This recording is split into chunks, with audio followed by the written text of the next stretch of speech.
The Unlucky Frog Gaming Podcast. You are joined by your usual hosts here, Josh Hartley and Ben Porter, and we're joined this Independence Day by a man who has been in the tabletop games industry since both Josh and myself were but twinkles in our respective fathers' eyes. It's Steve Jackson. Hello. Hello, Steve. How are we doing today? We are sweltering in a nearly 100-degree temperature in Austin, Texas, but we're surviving. Air conditioning is a great boon to mankind. Excellent. We are also sweltering in Glasgow, except no one has air conditioning here because it never gets this hot. So I think we're about 90 degrees Fahrenheit here at the moment. It's probably considerably colder than Texas, I can almost guarantee it. Yeah. Yes, I would take 90 right now and be grateful for it. The weird thing is, it wasn't that long ago since we had like 6 inches of snow either. So I don't know. British weather, yay! Strange days and no mistake. Absolutely. So thank you very much for coming on the show, Steve. So Steve Jackson, obviously of Steve Jackson Games, and you're coming on for a number of reasons, but primarily you've got a reissue of one of your classic games. Is that right? That's correct. We are going to do a revised edition of The Fantasy Trip, which was a game that I started writing in 1977, and the first parts of it were released in 77. More of it dribbled out over the next couple of years, and it was well thought of for a while, but then the publisher closed its doors, and you know what happens to a role-playing game with no support. Nothing happens to a role-playing game with no support. Well, yeah. But I had sold the rights to it, and I thought that was that. But it turns out that under U.S. law, under certain circumstances, after a long enough time, 30-year frame, it's possible to recover the rights for a creator to recover the rights to something that they sold. And it turned out that I still had my contract lying around, and this met those circumstances. So I got back the rights to the parts of the Fantasy Trip that I had actually personally created, which was the text of 8 releases. No art except the art that I had drawn myself, and this goes back far enough that there actually were some graphics that I had created myself. But for the most part, we had to start over on art and graphics. And I have been working on the words part of things, trying to make this the game that I wished it could have been nearly 40 years ago. Oh, fantastic. Yeah. Do you know, we were actually going to ask about the timing of the re-release as well, weren't we, Ben? Yeah, so... Well, first of all, why don't you tell us a bit about what the Fantasy Trip actually is? Because I dare say there's a lot of our listeners who have never heard of it. A lot of our listeners were probably born after the Fantasy Trip was no longer available in stores. There's a couple of our presenters who are like that as well. The Fantasy Trip is a role-playing system. It started out just as a little combat system that I wrote because I was dissatisfied with the combat rules in the original D&D. And one thing led to another, and that little tactical combat game was released as Melee. Then it was and that was a $2.95, I think, product. Then we had Wizard, which added magic to the mix, and that was a whole $3.95 because it had 2 counter sheets in it and a bigger map. And that was followed by a couple of solo adventures called Death Test and Death Test 2, which are basically you go into this prepared series of arenas and fight for the amusement of a ruler who is recruiting new guards, and he wants to get really, really hard men for his guard. So he puts them through this series of scenarios first, and if you don't die and don't run away, you're hired. Kind of a brutal version of The Apprentice. I was just about to say the exact same Yeah, thing. there we go. Except instead of you're fired, it's you're dead. Yeah. which for the US version might actually be better than working for Donald Trump. So, there we go. I feel like the US Apprentice, they maybe had to talk Donald Trump back from doing that, So after that, we decided, and the company publishing this was Metagaming. So it was decided that there should be a whole role-playing system, and I worked, and many mighty words were written. But during this process, I was also coming to a parting of the ways with Metagaming. Mm-hmm. And the many words that I had written were eventually released in 3 different books plus a separate adventure. I was no longer around by the time those came out, as I recall, and I sold my rights. Mm-hmm. So I didn't have anything more to do with it. And there were more releases after that, but the company only lasted a couple more years. So in the end, there was an ending. I see. And is the whole reason behind you re-releasing it now, is it purely the fact that, this under the US law, you've been able to gain the rights for it? Is this something you've been wanting to do for a while now, or was there another reason? Yes, this is something I've been wanting to do for a long while, and now I've been given a chance to go back and do it right. And obviously, I hope that it will be successful and sells tons of copies, and let me continue working on material and adventures and support and so on. I don't think it needs a lot more rules, but it's a very simple game to play. It's definitely an introductory fantasy role-playing game.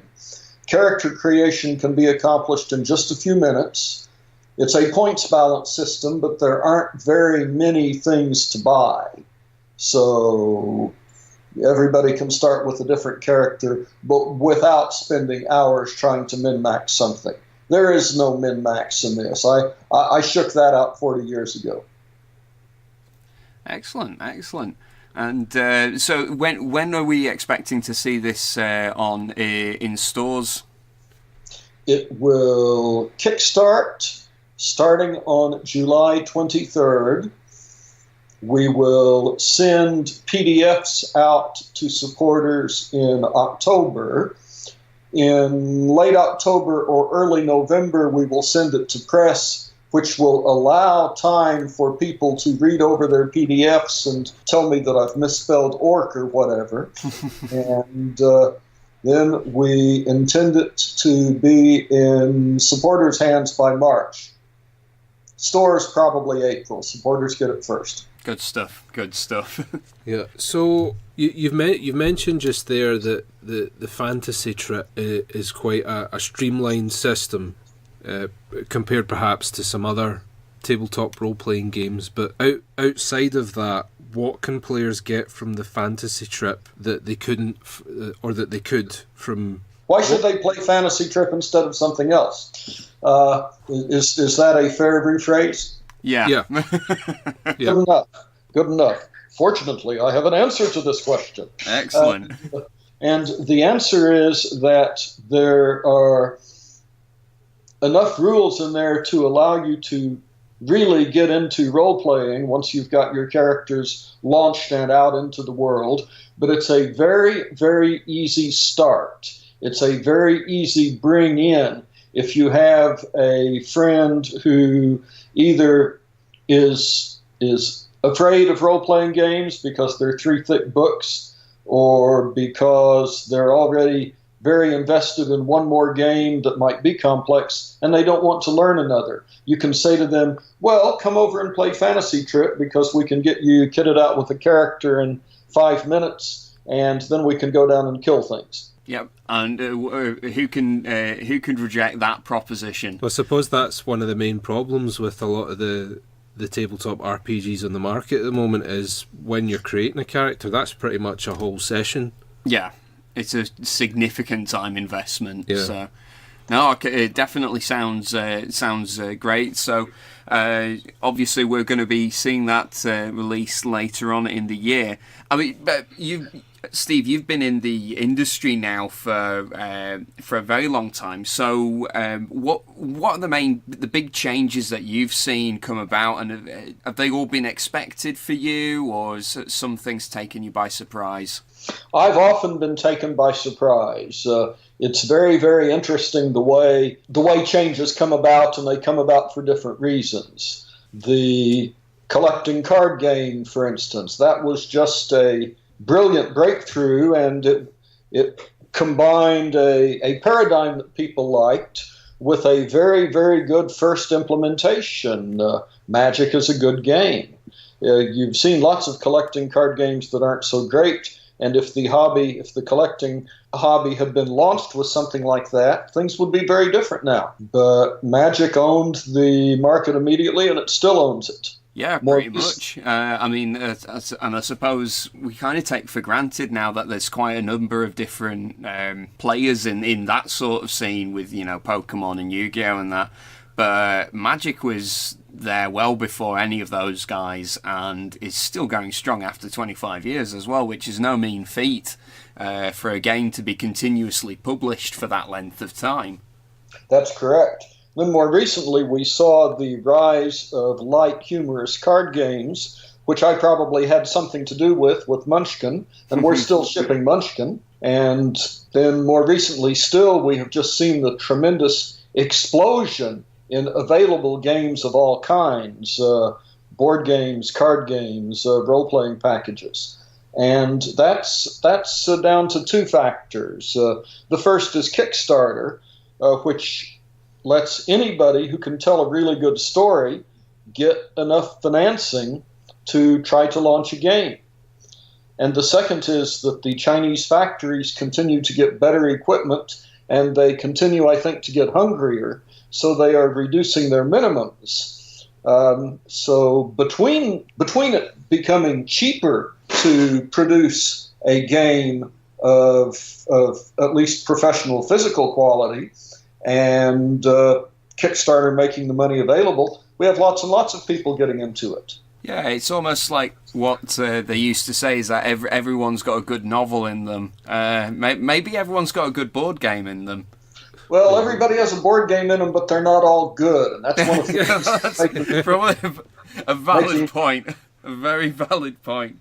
Making retailers go crazy right now, because if somebody has a bad board game in them, but they have Kickstarter money to hire a good artist, then there you have something that will sit on the set shelves and not sell very many copies. And that is rough on your friendly local game store. Yes. There may be a company that is doing that on a nigh-on monthly basis at the moment. We shan't mention names, but I don't know what name you're thinking of, but I'm thinking of a name too. So we'll compare notes after we've stopped recording for both of our sakes. But you were talking there about Kickstarter. And to be honest, most of the guests that we have on the show, they are usually one or two guys who have got this idea and they're trying to make it work. You, on the other hand, you've got your own game studio. So how different is the development process when you've got a studio behind you? Well, how about I don't know, because I've never not had a studio. That's a fair point. I started off with metagaming, and I was doing design, and they were doing the support work.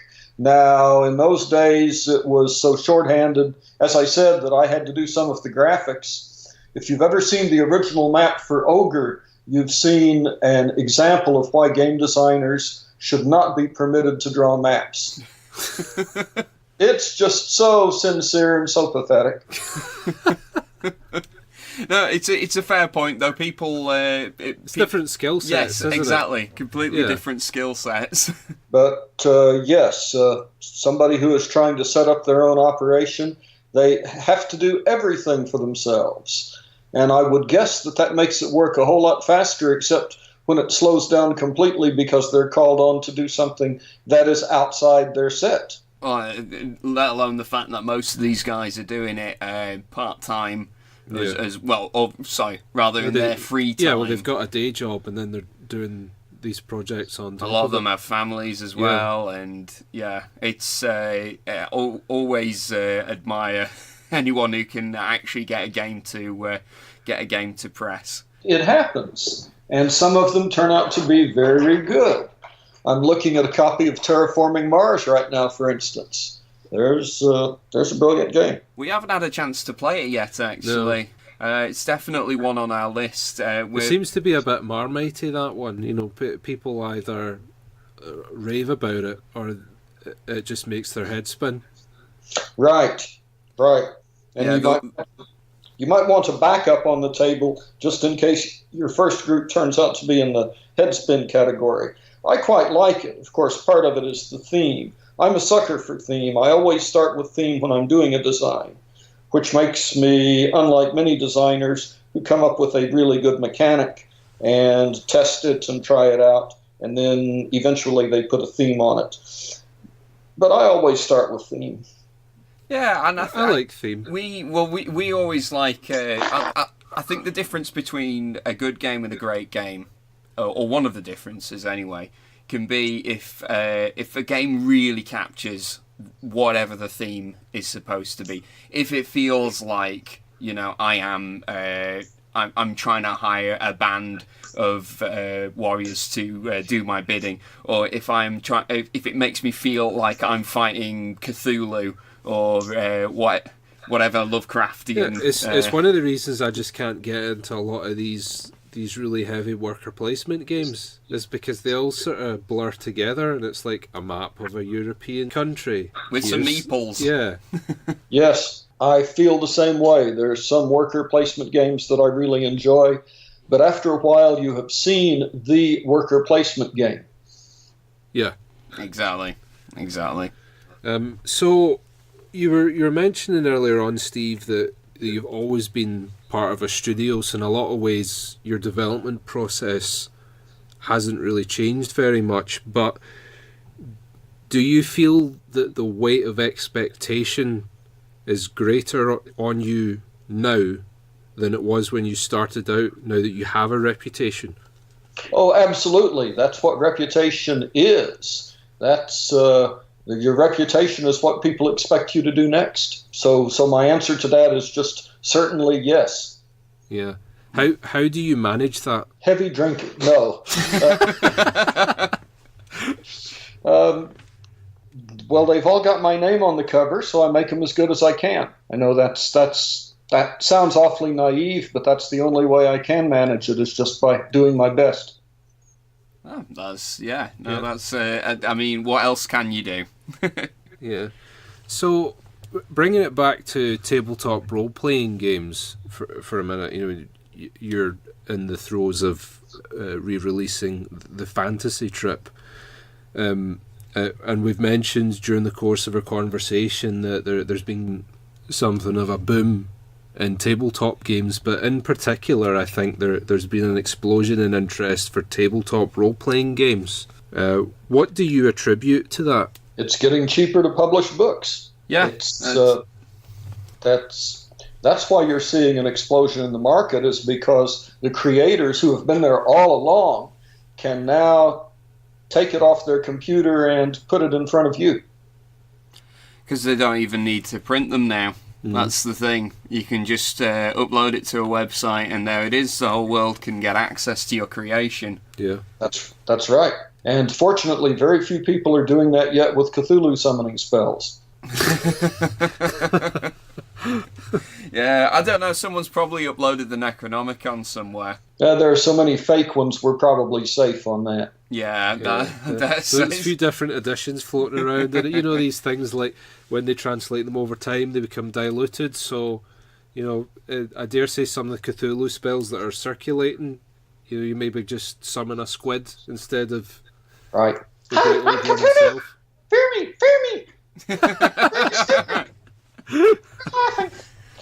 And the guy you're fighting is just going, well, I mean, it's impressive. I'll give you that, but I don't see how this helps you at all. Yeah, I mean, you materialised a mollusk from nothing, but ultimately, like, what are you going to do? We're going to make calamari here? Summon calamari. Yes. Yeah. There we go. There we go. Well, let's see. Where do we go from here? We've gone down the squid rabbit hole. Yeah, I mean, where do we go from squid? That's the What would a squid rabbit look like? Would it even live in a hole? A squid rabbit? A squid rabbit. That would be horrifying. That does sound quite Cthulhu. Yeah.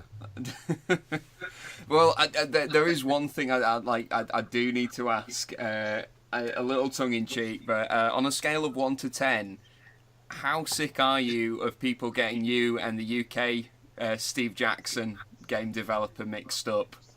Oh, that's gotten down to a 1 by now. It doesn't happen very much anymore. That's good. Because what I actually, when we were, what I didn't realise, of course, you've actually penned some of the Fighting Fantasy novels as well, but back then they didn't actually say you were a different Steve Jackson to the UK Steve Jackson. That's correct, and that's not Steve's fault. That's just the way the publisher did it. There you go. There we are. Yeah. Steve and Ian are quite nice guys. I haven't seen them in years and would like to catch up with them again someday, maybe next year in Dublin. Oh, excellent. Oh, this is a bit of news. I have been invited as a guest of honor to the 2019 World Science Fiction Convention, which is in Dublin. Oh, fantastic. Well, that's cool. That's fantastic. So if people are in Dublin for when is the convention? When can they will they get an opportunity to meet you?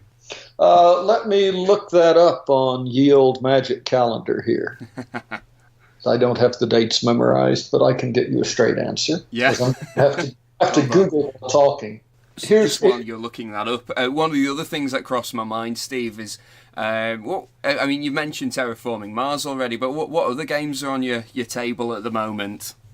Well, let's see. There's a game called Century that I have quite enjoyed. Phil Reed has brought it a couple of times for me to play. Mm-hmm. I am spending way too much time with the version of Splendor that is on my iPad. Have you played Splendor? No, I'm actually just racking my brain now. There was quite a few people doing organised play for Splendor when we were at UK Games Expo, I noticed. But it's not one that I've had a chance to play. We've got our teeth firmly sunk into the Call of Cthulhu living card game, The Arkham Horror, Arkham Horror. by Fantasy Flight. Well, cool. Yeah, and I mean we're kind of halfway through our first go at Pandemic Legacy, which is not going so well. But Nope. You mean from the sense of it's not playing well, or everybody is dying? Everybody is dying. I'm absolutely, in a weird way, I'm loving the game. It's like we were saying earlier. You know, you get a sense that you get a really strong sense of theme from that game. But yeah, it's all going horribly wrong within the game. Okay. To answer the question about Worldcon, it is August 15th through 19th, 2019. That is in Dublin as well. Yes, and the website for it is Dublin2019.com. Dublin2019.com. Oh, maybe make an appearance there. Yes, I've never been to Dublin. Have you not? No. Your family are Irish as well. I know. I really should go. Yeah. But, I think we've covered just about everything. Right, that's just about all we've got time for, Steve. But very quickly before we go, I know you've already said it, but for people who are interested in the fantasy trip, where should they go to find out more and to possibly get a copy? Website thefantasytrip.game. There you go. Excellent. And I'm writing little bits of stuff every week and putting it up there. New monsters and things like that have never been published for TFT before. So there are lots of little goodies. Excellent. Yeah. So check out the website, guys. Kickstarter There'll be a link coming to soon. The show note in the show notes for that as well. Yes. But Steve, thank you very much for joining us today. And Thank you for having me. Yes, It's been and fun. guys, thank you very much for listening. And until next time, we'll catch you then. Goodbye. Bye for now. Hi guys, it's Josh from the Unlucky Frog Gaming Podcast here. Thanks for listening to us, and now be sure to follow us on Facebook and Twitter. Just search for the Unlucky Frog Gaming. You can also show your support for Unlucky Frog through Patreon. Be sure to check out our website www.unluckyfrog.com to find out more. Was that so hard? Look.